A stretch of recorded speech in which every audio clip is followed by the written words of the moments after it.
Yes, तो आज हम इसमें आपको एक स्टोरी दी हुई है कि ये सब लोग यहाँ पर खड़े हैं। ये क्यों खड़े हैं? यहाँ पर ये लोग वोट करने के लिए खड़े हैं ना। तो हमने ये देखा कि वोट की लाइन में लगे हैं। तो इसमें ऐसा नहीं बताया गया है कि जो मतलब ये जो डोमेस्टिक वर्कर है, गरीब लोग हैं जो सबसे पीछे खड़े हैं, नहीं। उसमें क्या बताया कि सब लोग लाइन वाइज खड़े हुए हैं। अब हम स्टोरी रीड करते हैं। On election day Kanta and her friend Sujata are waiting to cast their votes. कि इलेक्शन का दिन है ये, और यहाँ पर कांता और उसकी फ्रेंड सुजाता जो दोनों हैं वो लाइन में खड़े हैं और वेट कर रहे हैं अपना वोट देने के लिए, है ना। तो दोनों आपस में बातें करती हैं। Isn't it good Suja that we can all vote as equal citizens of our country, even Jain saheb is standing in the line with us. तो यस, अब मतलब जो कांता है वो अपनी फ्रेंड से बोल रही है, सुजाता से, कि देखो सुजाता, हम सभी लोग यहाँ पर आज वोट देने के लिए खड़े हैं, है ना। और मतलब कि हम सभी लोग यहाँ मतलब भारत के, हमारे जो देश के सिटीज़न है, नागरिक, वो सब आज एक समान है। हम लोगों को सबको समान अधिकार मिले हुए हैं। क्यों? क्योंकि जो जैन साहब हैं वो भी हमारे साथ यहाँ पर लाइन में खड़े हैं, जबकि जैन साहब के वहाँ वो वर्क करती है। कौन? कांता। तो उसकी फ्रेंड बोलती है कि यस, इस तरह से वो बात करते हैं। फिर आगे go on Kanta it's your turn now. फिर वो उसको बोलते हैं कि जाओ कांता, अब आपकी टर्न आ गई, आप वोट करने जाओ। I will vote for the candidate who has promised to bring pipe water to our area. तो फिर जो कांता है वो मतलब मन में डिसाइड करती है वोट डालते समय। अब उसको वोट डालने का भी वो फ्री है, कोई उसके ऊपर प्रेशर नहीं है कि तुमको मतलब वोट किसको देना है। तो वो बोल रही है, मन में विचार करती है, थॉट करती है कि मैं उसी कैंडिडेट को वोट दूंगी जिसने मुझे प्रॉमिस किया है कि वो हमारे एरिया में वाटर पाइप मतलब कि नल लेकर के पानी के लिए पाइप लाइन डालेगा। तो इस तरह से मतलब जिसने मुझे प्रॉमिस किया है मैं उसी कैंडिडेट को अपना वोट दूंगी। इस तरह से वो सोच करके फिर वो वोट डालती है। फिर आफ्टरवर्ड्स कुछ समय बाद फिर क्या होता है, we will see you later Kanta, मतलब कि जो यस नमस्ते साहब, मतलब फिर उसको वहाँ पर उसके जो जिसके घर वो काम करती है जैन साहब मिलते हैं। तो वो बोलती है, उसको जैन साहब बोलते हैं। तो उसको उसके जो जिसके घर वो काम करती है जैन साहब, वो उसको मिलते हैं और वो उससे बोलते हैं कि ठीक है हम लोग बाद में मिलेंगे। तो वो बोलती है यस, उसके साहब से नमस्ते करती है और फिर वो जाती है। अब वो घर पहुंचती है एट होम। तो here have some of this, you will feel better and when I get back in the evening we will go to the hospital, okay. तो जो कांता होती है उसकी लड़की बीमार है ना। जब वो घर जाती है तो उसकी बेटी बीमार है। तो वो उसकी लड़की से फिर पूछती है कि हाँ बेटा, तुम क्या आप मतलब अच्छा फील कर रही हो? और फिर वो बोलती है कि जब मैं शाम को काम करके घर वापस आऊँगी तो फिर मैं तुमको हॉस्पिटल लेकर चलूँगी। इस तरह से वो अपनी बच्ची से, उसकी बेटी को बोल करके जाती है।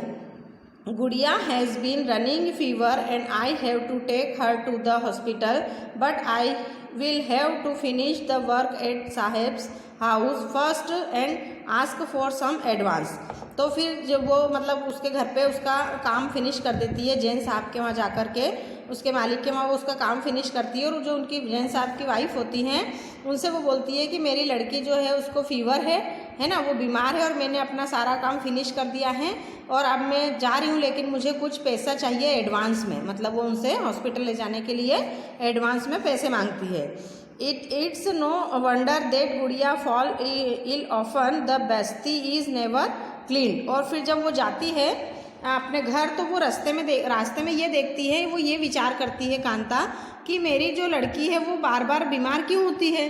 क्यों? क्योंकि जो जहाँ पर वो रहती है बस्ती में वो मतलब साफ़ नहीं है, वो क्लीन नहीं है, साफ़ सुथरा नहीं है, इसलिए उसकी बच्ची बार बार बीमार होती है। ऐसा वो मन में सोचते हुए अपने घर जाती है। Make sure to do the corner properly. फिर जब वो वहाँ पर वर्क करती है घर पे उसके, तो वो मतलब कि उसको बोलते हैं कि ठीक से कोने साफ करो, उसके जो घर में काम करती है वहाँ पे उसको बोलते हैं ठीक से साफ सफाई करो। तो वो मतलब ऐसा सोचती है कि कांता के मन में ये थॉट आता है कि जैन साहब के जो बच्चे हैं वो बीमार नहीं पड़ते हैं, मेरे बच्चे क्यों बीमार पड़ते हैं? क्योंकि जहाँ पर वो उनका घर कितना साफ़ सुथरा, एक एक कोने से वो साफ़ सुथरा मतलब सफाई करवाते हैं। और कांता जो जहाँ पर रहती वो एरिया मतलब एक बस्ती है, तो वहाँ पर गंदगी बहुत होती है ना। Here's your advance Kanta but don't make a habit of it. No madam. तो जब वो उसकी जो मैम होती है जैन सर की वाइफ, तो वो उसको पैसे तो देती है एडवांस में, लेकिन वो बोलती है कि तुम इसको अपनी आदत मत बना लेना, मतलब बार बार तुमको एडवांस नहीं मिलेगा। तो बोलती नो मैम ठीक है। दैट इवनिंग, अब फिर शाम हो जाती है ना। जस्ट फ्यू मोर मिनट्स बेटी, तो फिर वो उसकी बच्ची को हॉस्पिटल में ले जाती है। देखो यहाँ पर वो हॉस्पिटल में ले जाकर लाइन में लगी है और वो उसकी लड़की को बोल रही है कि थोड़ी देर कुछ मिनट वेट करो बेटा।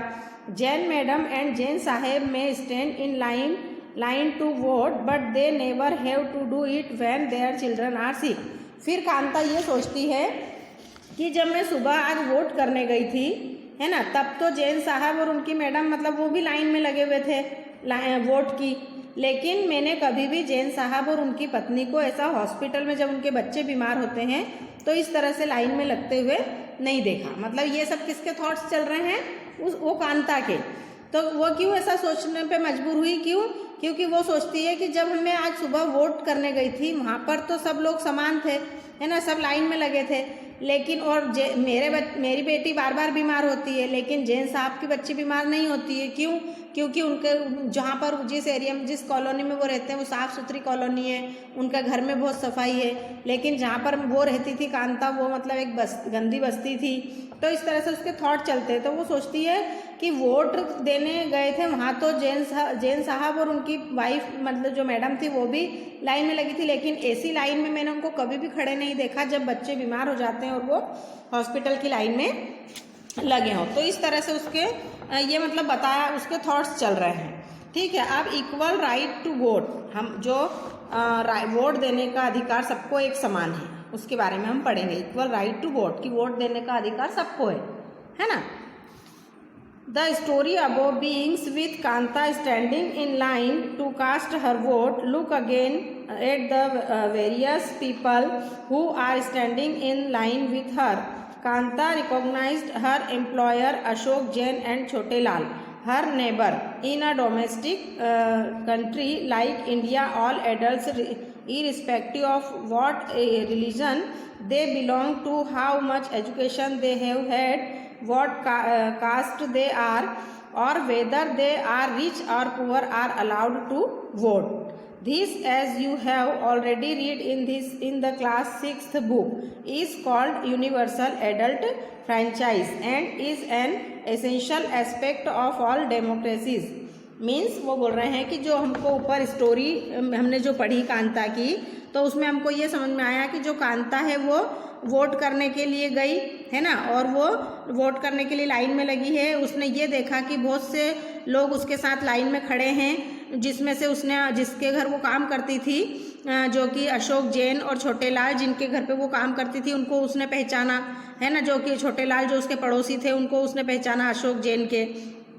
इस तरह से वो बोल रही है कि हमारी एक जो कंट्री डेमोक्रेटिक कंट्री है इंडिया, तो उसमें सभी एडल्ट्स जो भी वयस्क होते हैं 18 ईयर से ऊपर, उनको मतलब वो भले ही कोई से भी रिलीजन धर्म को मानते हों, है ना, वो भले ही कोई कितना भी पढ़ा लिखा हो या कोई अनपढ़ व्यक्ति हो, लेकिन अगर वो एडल्ट है मतलब वो 18 वर्ष से ऊपर का है, तो भले ही वो कोई सा भी धर्म मानता, हिंदू हो, मोमेडियन, मुसलमान हो, क्रिश्चियन हो, या वो कितना भी पढ़ा लिखा हो या अनपढ़ हो, है ना, गरीब हो या अमीर हो, या वो किसी भी कास्ट को बिलोंग करता हो, लेकिन उन सबको वोट देने का अधिकार है।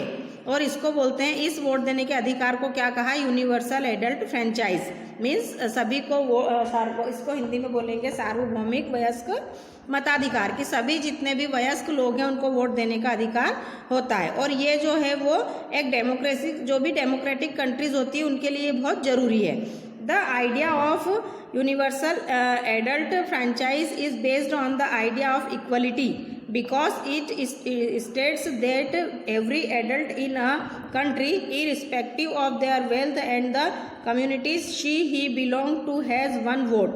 Kanta is excited to vote and happy that she is equal to all of the other because each of them has one vote. तो इस जो यूनिवर्सल एडल्ट फ्रेंचाइज मतलब कि वोट देने का जो अधिकार है वयस्क को, ये आइडिया किसके बेस पर है? इक्वलिटी के आधार पर, कि समानता के आधार पर, कि सबको समान अधिकार है। क्यों? क्योंकि जो इंडिया में रहने वाला हर वो एक नागरिक जो कि वयस्क है 18 साल से ऊपर का, मतलब उसके पास भले ही वो कितनी भी उसकी ये एक संपत्ति है, वोट जो है वो उसका एक वेल्थ, मतलब उसका अधिकार है वोट देने के लिए, और वो एक वोट अपने पास रखता है जो कि वो किसी को भी दे सकता है उसकी मर्जी से। और इस तरह से जो कांता है वो भी बहुत एक्साइटेड है, वोट देने से वो खुश है, क्योंकि उसको पता है कि सभी को एक समान अधिकार है, जैसे दूसरे वोट दे सकते हैं ऐसा वो भी अपना वोट दे सकती है।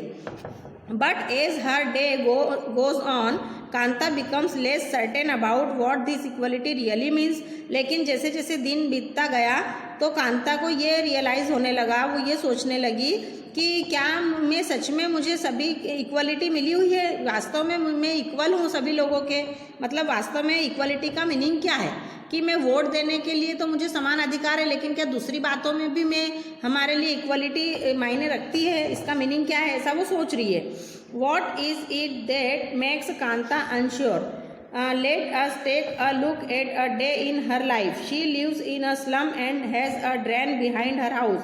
Her daughter is sick, but she cannot take the day off from work because she needs to borrow money from her employers to take her child to the doctor. Her jobs as a domestic help tires her out, and finally she ends her day by again standing in a long line. This line in front of the government hospital is unlike the one in the morning because most of the people standing in it are poor. तो लेकिन वो आप बोलते हैं, अब हम ये सोचते हैं कि कांता ऐसा क्यों सोच रही है कि क्या सच में जो इक्वलिटी है, मुझे वास्तव में इक्वलिटी का मीनिंग क्या होता है, ये वो क्यों सोच रही है, उसको ऐसा सोचने पे किसने मजबूर किया है। तो हम उसके एक दिन के एग्जाम्पल से समझ सकते हैं कि जो कांता है वो कहाँ रहती है, झुग्गी झोपड़ी में, है ना, स्लम में झुग्गी झोपड़ी में रहती है, और उसके घर के पीछे मतलब बहुत बड़ी नाली बहती है, उसके घर के पीछे क्या है, नाली है ना, पानी गंदा निकलता है पूरे शहर का। तो इसके कारण उसकी लड़की जो है वो बार बार बीमार हो जाती है ना, और वो उसकी लड़की के बीमार होने के बाद भी वो घर से अपने जो जॉब है उससे छुट्टी नहीं ले सकती। क्यों? क्योंकि उसके काम से वो छुट्टी नहीं ले सकती। क्यों? क्योंकि उसको पैसों की ज़रूरत है, और उसने जिसके अपने जो एम्प्लॉयर्स है उसके जहाँ पर वो काम करती है उनसे पहले ही उसने उधार पैसे ले लिए हैं उसकी बच्ची को डॉक्टर को दिखाने के लिए। तो इस तरह से मतलब वो अपनी जॉब में भी उसकी जॉब उसको फाइनली थका देती है, मतलब वो काम करते करते भले ही थक जाए, कुछ भी हो जाए, लेकिन वो छुट्टी नहीं मना सकती। और इस तरह से उस कहने का मतलब कि उसके बाद वो हर रोज़ किसी न किसी लाइन में उसको खड़ा रहना पड़ता है। जैसे कि आज उसकी लड़की बीमार है तो वो गवर्नमेंट हॉस्पिटल के बाहर लाइन में खड़ी है ना। तो इस तरह से हर गरीब इंसान है वो कहीं ना कहीं किसी न किसी लाइन पे, जैसे आप राशन, जो गरीब लोग होते हैं उनको गवर्नमेंट राशन देती है तो वहाँ पर भी लाइन बनाकर खड़ा होना पड़ता है। तो कहने का मतलब इस तरह से उसको जो है कि लाइन में गरीब लोगों को अधिकतर खड़ा रहना पड़ता है। वो ये देख रही है कि गरीब लोगों को अधिकतर सभी जगह लाइन में खड़ा रहना पड़ता है, लेकिन अमीर लोगों को नहीं। तो इस तरह से उसके मन में थॉट चल रहा है कि क्या फिर इक्वालिटी सिर्फ वोट देने के वहीं पे उसको मिली है, या इसका क्या मीनिंग है, ऐसा वो कन्फ्यूज्ड है। Do you think Kanta has enough reason to doubt whether she really is equal? List 3 reason from the story above that might make her feels like this. तो अब वो बोल रही है कि क्या आप सोच सकते हो कि कांता जो है वो ऐसा सोचने पे उसके मन में ऐसा क्यों विचार आया कि सच में क्या ये मुझे इक्वलिटी मिली हुई है ना। तो आपको एक लिस्ट बनाना है जिसमें आपको 3 रीज़न बताना है जिसने कांता को ये सोचने पे मजबूर किया है कि आखिर में मुझे क्या सच में इक्वलिटी मिली है या नहीं। तो ये हमने इतना चैप्टर इसको रीड किया। अब इसके बाद अदर काइंड्स ऑफ इक्वलिटी वो हम इसके नेक्स्ट वीडियो में एक्सप्लेन करूँगी मैं आपको, ठीक है। तो इसके बाद आप इसको रीड करके रखिएगा। Okay, good day now.